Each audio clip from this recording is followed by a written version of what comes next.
Morning, Ash. How's your day going? All good so far, Jackie. How's yours? Yes, very good. It's been hot over here. I've had to put the aircon back on after 3 weeks of cooler down over here. So I know, yeah, and it's it looks like I'm chasing someone with no sleeves on my top too, but I'm sitting in a cold aircon to be honest at the moment. I need to go sit out in the sun soon. yeah. So we're so blessed to be able to have office jobs and work inside versus like the tradies and the roofs and things. Blessed. Totally. Totally. What's our topic today?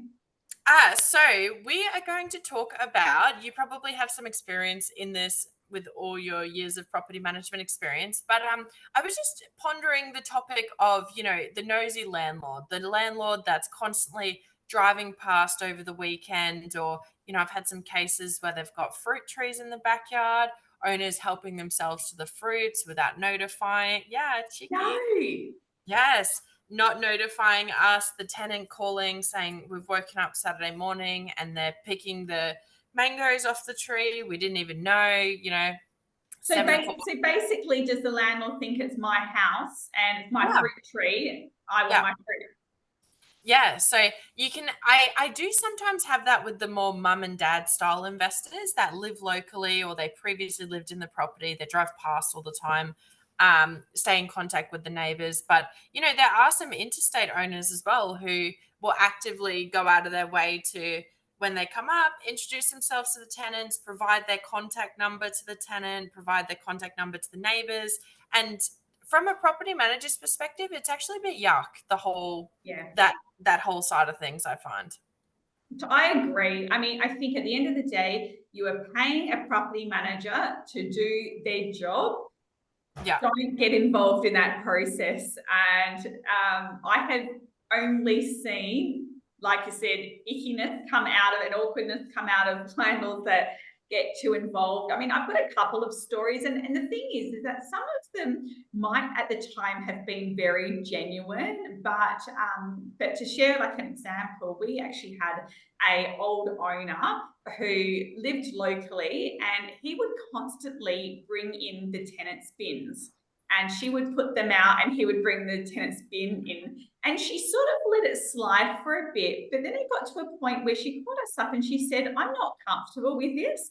I'm not comfortable with the fact that someone has been on my property and brought the bin all the way to my front door. And it's funny because I've actually got a neighbor currently who sometimes does that. If we leave the bin out for like more than a day, he'll bring it into our door. And like from it, we had to have a really gentle conversation with this landlord because he was old, to say, listen, I know your intentions are very helpful, but you can't do it because you can't affect the tenant's right to quiet enjoyment. And Mm, it's while you as landlord might think that you're doing the right thing and being helpful, from the other person's end, it's not actually comfortable from their end and it is overstepping. So we did have to have a strong conversation about that. And we also sometimes have landlords that really want to do their own maintenance. And mm. it's really making tenants feel uncomfortable, the owner being there, because they think that you're there for more than what you are. And I know that maybe that you're probably not. But from the tenants' side of things, it's very, very uncomfortable for them. That's exactly the reason why they've chosen to rent a property through a real estate agent and not private, because they don't want to see you and they don't want to talk to you. And that's just the truth of it. Yeah, I could imagine as a tenant that would make me feel very uncomfortable. My husband actually has this rule. He refuses to go to any of our investment properties. He says, I'm never going to any of them. I'm just going to scoot through. And it's hilarious. We got a maintenance request yesterday. And he's like, why do they even bother emailing me? I don't want to know anything about it. So that's one extreme to the other. But I don't think it's scalable to build a large portfolio or even have multiple if you're being heavily involved. And it just adds this layer of, if you're driving past, the yards aren't mowed. You never know what's going on in the tenant's world, but you're paying a property manager. And it does make everything complicated. And, most tenants are not going to like it. So you're going to potentially lose a decent tenant with that kind of behavior. So it's just not on.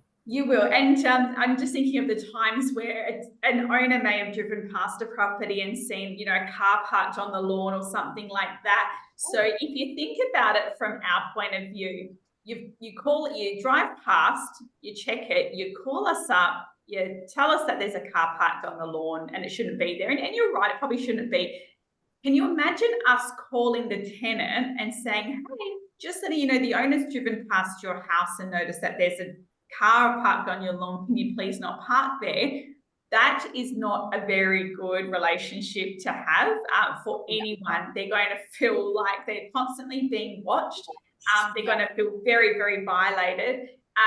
And it's even as a property manager, I would be very hesitant to drive past randomly and say to a tenant, hey, I was just driving past and I noticed it. I mean, I could potentially do that a bit easier if I was local to the house and things like that, and if it came across as genuine, but it wouldn't sit very comfortably with a tenant. So I agree. I don't think it's very good for the relationship and for long-term tenants.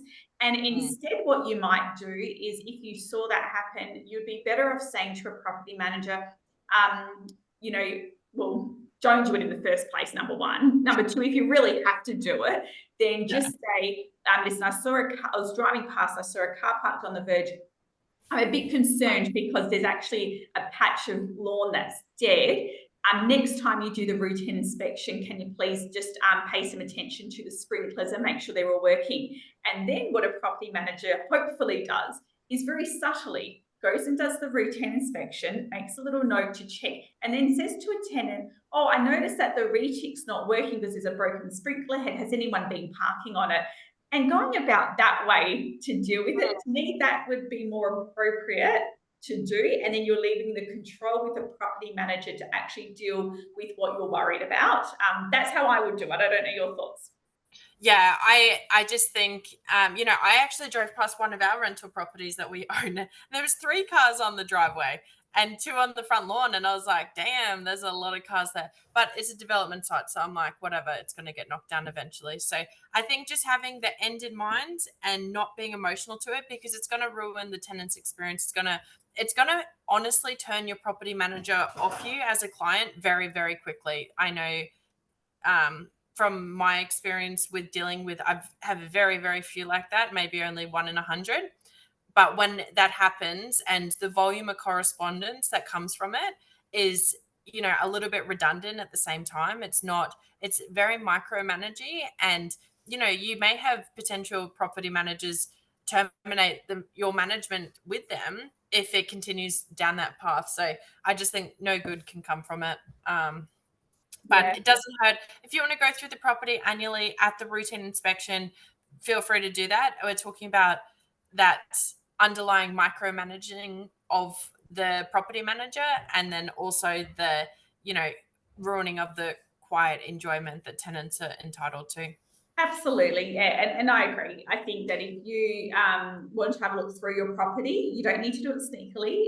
You just say to your property manager, can I go through the next inspection? They'll let the tenant know, listen, the owner likes to look at his property every year just to make sure everything's up to date. They'll say no problems, done, much more appropriate.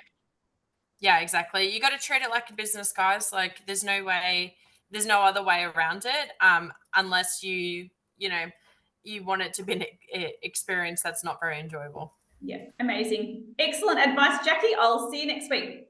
See you next week. Bye.